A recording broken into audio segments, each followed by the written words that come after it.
श्री आदित्य द्वादशनाम स्तोत्रम्। आदित्यः प्रथमं नामं, द्वितीयं तु दिवाकरः, तृतीयं भास्करः प्रोक्तं, चतुर्थं तु प्रभाकरः, पंचमं तु सहस्रांशुः, षष्ठं चैव त्रिलोचनः, सप्तमं हरिदश्वश्च, अष्टमं तु विभावसुः, नवमं दिनकृत् प्रोक्तं, दशमं द्वादशात्मकः, एकादशं त्रयीमूर्तिर्द्वादशं सूर्य एव च, द्वादशादित्यनामानि प्रातःकाले पठेन्नरः, दुःस्वप्नो नश्यते तस्य, सर्वदुःखं च नश्यति,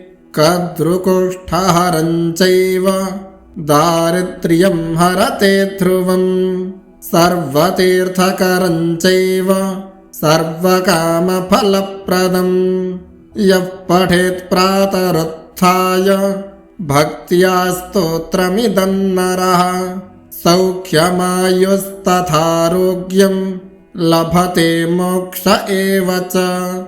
इति श्री आदित्य द्वादशनाम स्तोत्रम्।